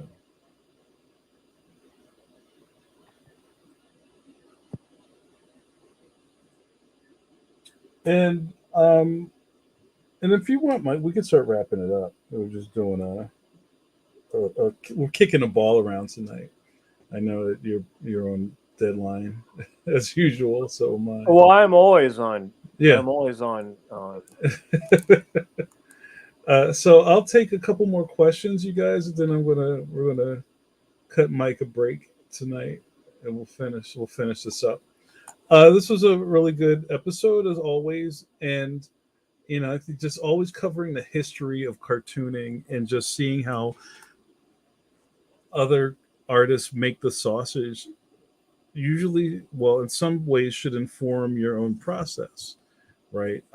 One of the best things I love about cartooning is that, like you said, Mike, not no one person does it the same way another person does. Right. Anne says, "Nice sketch, Mike." Thank Um, you. let me ask you a question because as a lot of the fans know that obviously you spent a lot of time in comic books, and then you did a lot of work doing storyboards, and you're in animation for a while, and kind of having to go through other people's styles or doing storyboards and adapt to other people's drawing styles. Did you ever find almost like did you find in any point of your career that you started picking things from different artists to add to your own toolbox? Oh yeah, I Like, do that all the time. Yeah, I yeah, mean can you talk about that a yeah, little bit? yeah. I mean any show that I worked on, whether it was something that like working with Bruce or those guys, any show Mm, that I worked on, um, I learned something from whether it was Gendy or hmm. Bruce or you because one of the things you have to do is you have to work so that so that your work matches everybody else's work on the show, right? Right. That's the whole thing. That you're supposed to basically everybody is supposed to look like when you look at a Warner Brothers cartoon or a Disney cartoon, you can't tell when one person. I mean, you can after a while. Yeah. You can say, "Oh, I know that's a, that's a that's a drawing by this person or that's a drawing by that person." You can tell after a while. But um, yeah, you learn. It's great because you get to learn how somebody else works um, and get paid. Mm-hmm.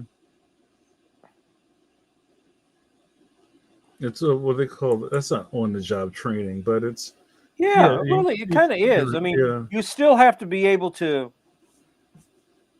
You still have to be able to work.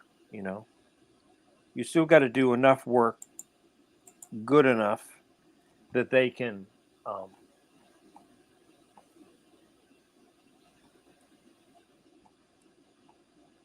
they can use what you're doing. right. So nobody hires you to come in and just kind of do your thing. Well, unless I mean, they may hire you to do your thing if um, you are the lead designer, Right. right? They may have you come in and do your your thing if you're the lead designer. But in general, you know, when I go in and I'm boarding on, you know, Kim Possible or Samurai Jack or something, I'm trying to make my work look as much like everybody else's work, you Mm-hmm. know, like Gendy's work, right, Mm-hmm. or whoever's work, Right. right. That's your job. Mm-hmm. Yeah, that made me think about when you were working on Secret Saturdays. Right, and I was trying to make my work look like Jay Steffen's work Yeah. because he was the original, you know, that he was the creator of the show. So yeah, Yeah. the whole point in animation is to be a chameleon, Right. right? That's Mm-hmm. that's the whole point in animation is to be a chameleon, you know. Mm-hmm. Eternity asks Mike before we boogie, what pitfalls, mistakes, or design flaws from others' art should you avoid? Again, you know, that's kind of a there's no one answer for any of that stuff, Mm-hmm. right? There's no one answer for that. Um, I don't. I think you're looking more to learn from people, and again, it depends upon. I get maybe the way I should say it is depends upon what you're interested in learning. All right. Mm-hmm. I was interested in learning to draw like my heroes, right? I wanted to draw like Neil Adams or Jack Kirby, or you know, or John Buscema, or Russ Heath, or Joe Kubert, you know, Mm-hmm. or John Romita. You know, I wanted to learn how to draw Wally Wood. I wanted to learn how to draw dynamic figures. I wanted to Mm-hmm. learn how to render. You know, I wanted to learn how to ink beautifully, like Frazetta or Wrightson, or you know, I was interested in learning how to do what they did. Yeah. I'm still interested in learning to do what they did. That Yeah. was my whole point as a kid, as a student coming up, and still the point now. I want to know how to do this stuff. So I still study all of the time. I study like every day. You know, my work is actually a way of, you know, every time you draw a head, that's a way of studying. So I'm not. I never. I don't sit there and think I don't want to draw like I want to avoid the pitfalls of this artist or that artist. You know, it's like if I want to draw hands, I practice drawing hands. I Mm-hmm. want to draw ears better, I practice drawing ears. That's how you learn to get better at any facet of drawing is to specifically target doing that. And you're the only one who can do it. You can look at a video, you could look at me draw this tonight, right? What you're seeing though is the literally, you know, 10,000 drawings Mm-hmm. that I did, Mm-hmm. right? And each one hopefully gets a little bit better. You know, this drawing is so, you know. Um, but I think that's the way to do it is you say, I want to draw like pick your favorite artist. A, study your favorite artist, but also study the people that your favorite artist studied. Yeah. And then not just do studies of your favorite artists. Do studies of the 2 or 3 people that came before him. Like I said, George Bridgeman is a root artist for Frank Frazetta and for John Buscema and for Alex Raymond and for Norman Rockwell. Guys who are all very distinct stylists, but that principle of wedging and building and constructing the figure, those principles, looking for the rhythm, things like that that I was talking about tonight. Every one of those artists has that in common. Every one of those artists expresses that principle, right? Some more than others. Some express one aspect of something, some people another. If you look at Frazetta, he, you can draw a triangle between Frazetta um, and Hal Foster and John Buscema. You're right. And then because Hal Foster was a root influence for all those guys coming up. He was like the king. He was a root influence for somebody like Alex Raymond. So it's the same way with principle in painting. There's certain key artists that were influential to other artists that came after. In animation, right? If you go on Instagram, you see a lot of people doing the Disney princess. A lot of Disney princess, right? You see a ton of Disney princesses. And those principles that I'm talking about tonight, rhythm, counter rhythm, looking for the rhythm of those shapes, you see that expressed in Disney art going back to Snow White, which was the first film where they tried to draw people more realistic, not the rubber hose, right? Then each generation, each film, those artists improved. And they said, Right. oh, I take a little bit of this, I take a little bit of that. You can do the same thing. Like I said, no one taught me how to be a cartoonist. I taught myself how to be a cartoonist by studying these things that I'm talking to you about tonight, Yeah. right? And you can't learn it from a video. You can't learn it from looking at things. You actually have to draw it. The only way it goes into your little noggin and into your memory bank that you can pull it out to use it later is by doing exactly what I did today. And you'd be surprised if you got a sketchbook and you copied 10 John Buscema drawings every day, or 10, John Singer Sargent figure drawings, or 10 Jack Kirby, whoever. You did 10 studies every day. In a month, you'd have hundreds of these drawings. And you would also have then the information that would give you that you would be able to recall, right? So students always ask you, what about, what about, what about, what about, what about the answer to every single one of your questions is doing what I did tonight, which is to draw, to study, because there's drawings to express and there's drawings for study. Like a musician sits down, as my brother would say, would shed. You practice when you play the piano, right? You practice doing scales, you practice doing certain things, you practice facility with your fingers, right? Facility. That's what I'm Right, going to call it now. right. Yeah. So, in order to have the facility later to draw or to play music, you have to put the time in with the practice, you know, and there's no shortcut to that. There's no magic pencil to that. Your magic pencil that you give yourself is doing what I did tonight, which is to practice, right?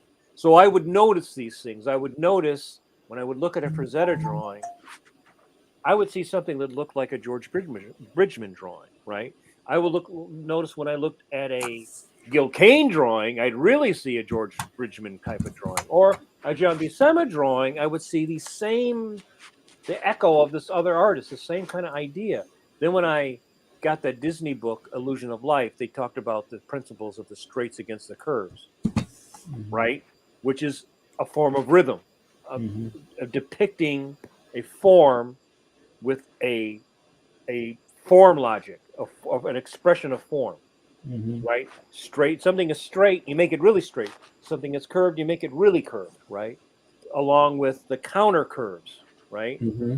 That kind of core principle goes across animation, all kinds of styles, comics, all kinds of artists, illustration, all kinds of illustrators, those core principles. So when you learn a core, you get something like that. Ah, that's an idea. I can see it in Alex Toth. I can see it in Bruce Timm. I Right. can You see can it in see Chuck the. Jones. I can see, wow, it's like an explosion goes off in your head and you go, Mm-hmm. I get that. And then it's like, then you're hungry to see it. You're Mm-hmm. hungry to see it in the other artists. You go, I see it here. Then that's a tool that you can use, right? It made me just think about thinking about stylized cartoons. Like I'm a big Pete Bash fan, and Hmm.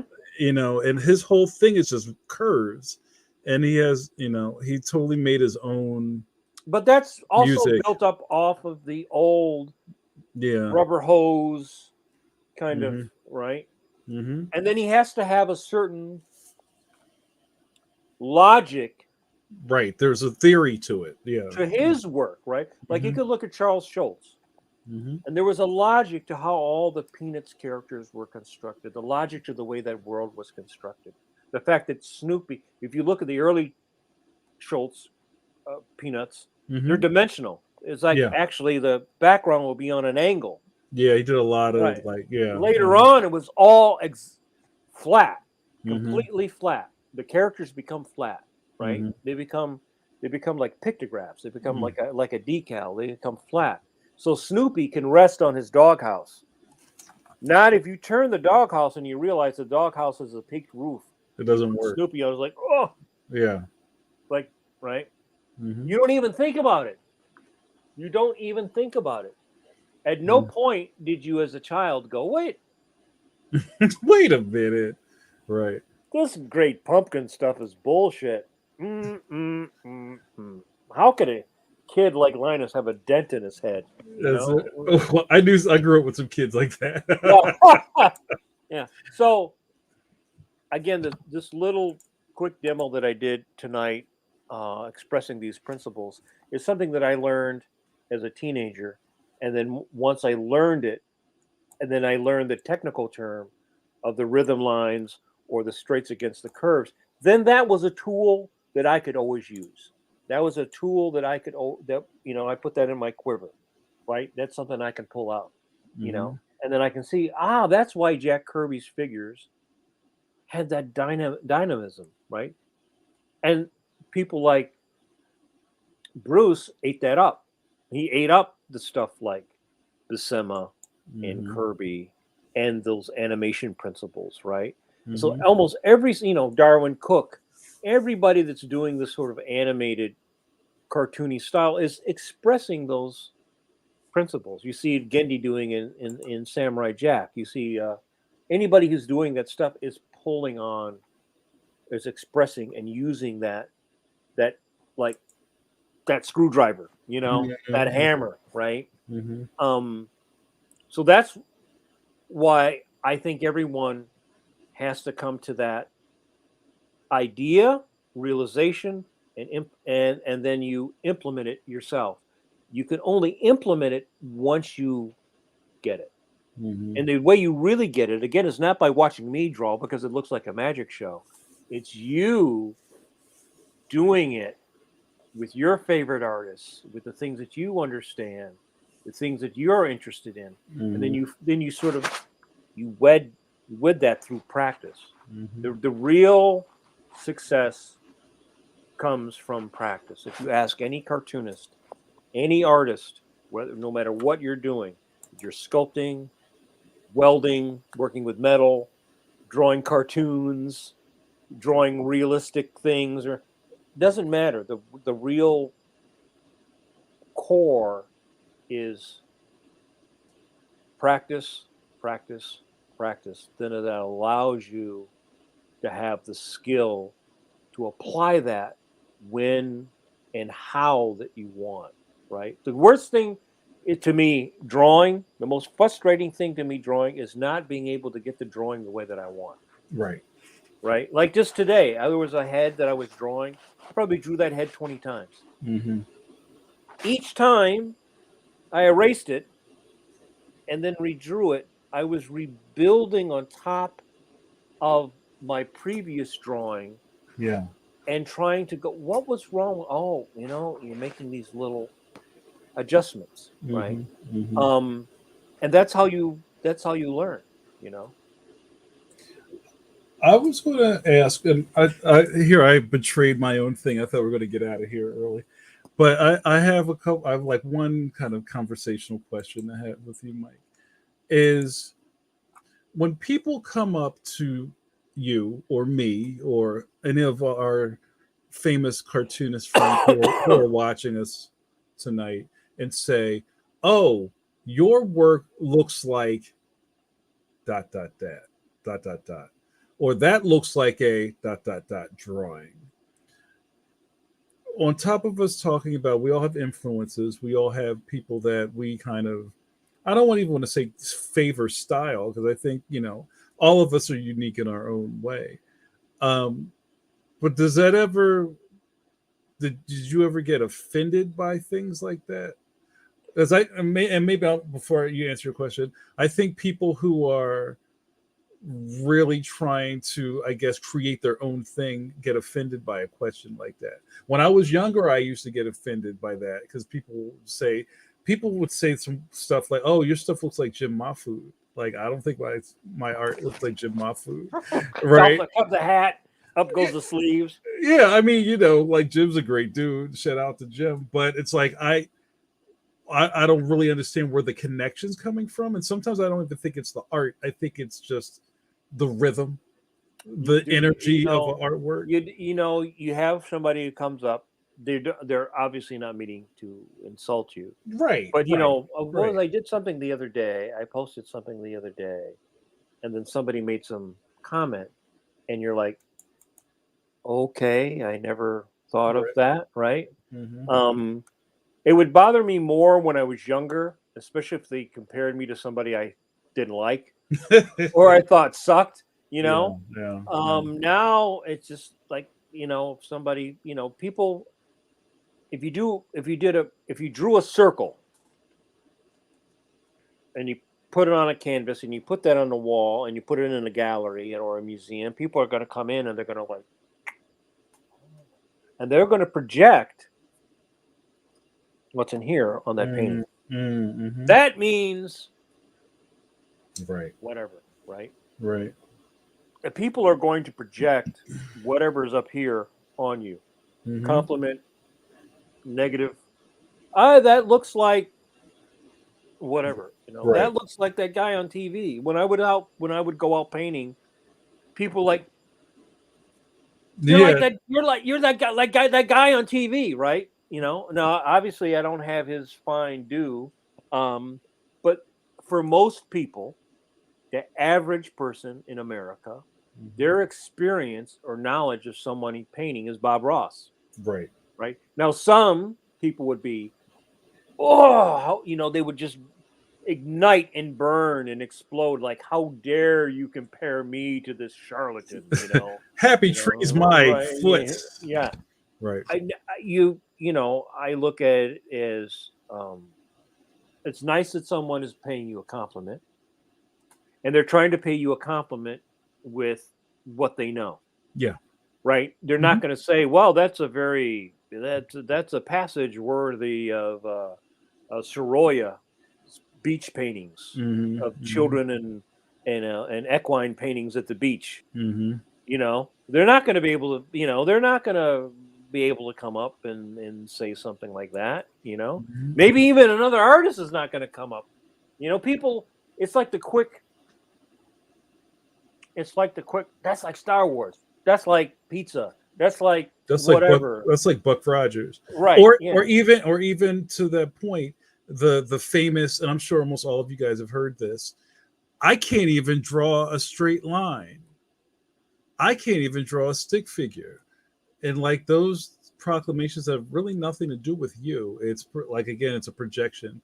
you've gotten to a place where you're creating this thing professionally. You're sitting at this table, you're on a stage, whatever, and their compliment to you is what they could not do. Yeah, I mean, every artist wants people to like your work, so I Yeah. just take any compliment as a positive thing. I Mm-hmm. don't, like I said, when I was younger, if someone compared me to someone I didn't like, that would make Mm-hmm. me upset. Mm-hmm. Like, how dare you say I look like that Right. guy fucking sucks, Yeah. Well, Right. that's bullshit. Right. No, I don't I don't take that with I take it all with a Mm-hmm. uh uh thank you. Just Yeah. be gracious and say thank you. You don't have to look at it any more Yeah. than that. Yeah. I think when we're younger, we're always concerned with style. Mm-hmm. We're concerned with being cool. We're concerned with perception. We're concerned with all these the way we appear to other people. Mm-hmm. Part of that is you're competing to get jobs, so you want people to like your work. Right. Um, Your but pheromones. right. But when I remember the first time I went to Marvel, and I probably told this before. My idea of a Marvel comic was John Buscema, Mm-hmm. Gil Kane, the people that I liked, right? And Mm-hmm. when I went up and started trying to get work in the '80s, it was John Byrne and George Perez, which okay, but they're not as good as John Buscema and Jack Kirby, and so it was kind of a shock to me Mm-hmm. that the stuff that I knew and I felt was better Right. was not looked at as being contemporary. And that Right. will happen to every single solitary person in your heroes. You go like, I like whatever's Mm-hmm. hot right now. I like whatever's hot right now. And 5 years from now, 10 years from now, It's not hot. not hot. Yeah. That's not that somewhere in some executive's desk, they will go and they will push this is the not hot button, you know. And it's difficult for people to adjust to working in a business Mm-hmm. that has the vagaries of fashion and Yeah. things go in and out of style. Mm-hmm. In Mm-hmm. 20 years it'll be back in style, right? If you'd saved your clothes from the 70s, that shit would be hot. You would be able to make a lot of money of Mm-hmm. your 70s and 80s clothes. But if I you were wearing those 80s clothes in the 90s, you'd be like, I just saw that mom jeans are in right now. Well, I think they're calling barrel jeans for the barrel. for the Right, young right, ladies. because you can't call it mom jeans because they already No. said mom jeans, right? So you got to have a Yeah, new way you of gotta yeah, flip it. That's right. yeah, yeah. So again, I think all your answers Mhm. to all your artistic questions can come to you through one source and one practice, one discipline, which is drawing. How do I Mhm. draw a hand? If you got to draw 500 hands, you'll learn how to draw a hand. There's no shortcut to it. Now, maybe some people will do it in 300. Mhm. Some people will do 900. Some people will never draw hands well because they're just not interested in drawing hands well, Mhm. right? So I get those kind of questions all the time. Like, what about, what about, what about, what about, like, Mhm. all your answers are drawing because my path is not the same as your path because we had different interests. We had Yeah. common interests and different interests. So Mhm. we have similar skills and different skills, Mhm. right? So everybody who's drawn Spider-Man has similar skills and different skills, Mhm. right? Everybody who is animating for Disney has similar skills and different skills, right? So there's no one the only one true thing is drawing and practice and honest study, honest curiosity. I'm always curious about drawing. That's why I like the podcast. That's why I did the magazine. I was always curious, probably because I was self-taught in other people's creative process. Mhm. How did they draw something? How did they construct a page? How did they learn to do this? How did they learn to do that? Um, like when we interviewed Ron Friends, I realized he and I had a lot of things in common in the way that Mhm. we learned, Mhm. partially because we're just about the same age Right. and we came into the business trying to do the same kind of thing Yeah. at the same time, right? Mhm. Now you've got videos and tutorials endlessly to do any kind of, you want to do Disney princess style, you can go on YouTube tonight, or you can go on Instagram. There's like 100 people doing that, Mhm. right? Again, you really only learn it if you also practice, practice, practice. But Mhm. there's a lot more information available. I mean, look how many how-to books there are now on cartooning. When you Oh, were a teenager and you wanted to do, you had like Blitz on cartooning and like two or three other things, and that was it, that's a wrap. Yeah. you know? Mhm. And like, if you didn't want to do Blitz on cartooning style, like there Yeah. was no book on like how to draw like Hank Ketchum or No. Walt Kelly, Yeah. right? Yeah. There was Walt Kelly books on Pogo, Right. but there was not like, oh, Walt Kelly. We were talking about this the other day. Walt Kelly, Hank Ketchum, and who was the other guy? They were all Disney guys. And you Mm-hmm. see those principles, like the principles I'm talking about tonight, those principles of construction, appeal, rhythm, shape. You see that in Hank Ketchum's stuff, and you see it in Walt Kelly's stuff. The Mm-hmm. same ideas expressed in slightly different ways, but you can see a lot of similarities in their work. So, again, if you sort of like have to be your own, like Sherlock Holmes, Mm-hmm. you know. Yeah, you gotta suss it out. Well, this was a fantastic conversation, Mike. I know I'm always down for a good boot camp, and I hope everybody took something away from this episode. I always really enjoy when just you and I can just chop it up. You know what I mean? You know, Kank, kank. because it's just like you get to see the generational. I talk about this a lot on the show. The generational line of cartooning is so rich, and the further back we go, it informs the present, right? And then young It's cartoon always it's always future. informing. Yeah, it's always Yeah, informing. You're being informed by stuff that you don't even know yeah, because yeah, that informed the stuff that you do know.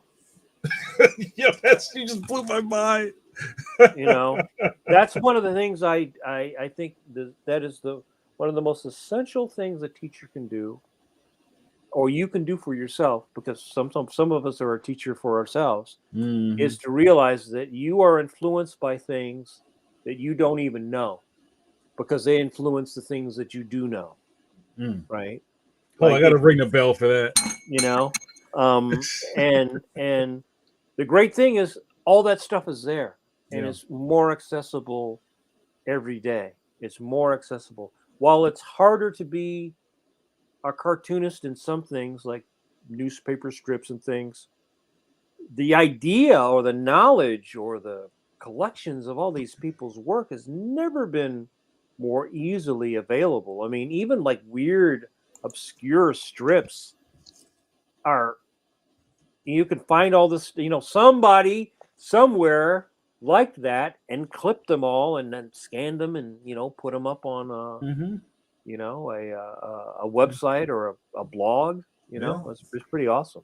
Yeah. There's no end to creative inspiration on the internet. If you're using it for good, not evil. All right, let's get out of here, Mike. We had a great episode. As I say all the time, I don't know where the time went. We've already blew through 2 hours that fast. Isn't it crazy? But Drawing is a time machine, my friend. I think you're onto something, Michael. All right, you guys, we're going to kick out. We're going to see you, God willing, next week, same time, same bat channel. For my good buddy Mike. Oh, there he is. My good buddy Mike Manley. I'm Philadelphia's favorite son, Jamar Nicholas. We'll see you next time. And Matt Waringo just said, "Watch him if you got him." You know what to do next, guys. My underwear? Okay. Wait a minute. All right, guys, wash those curvy hands. We'll see you next week. Peace out.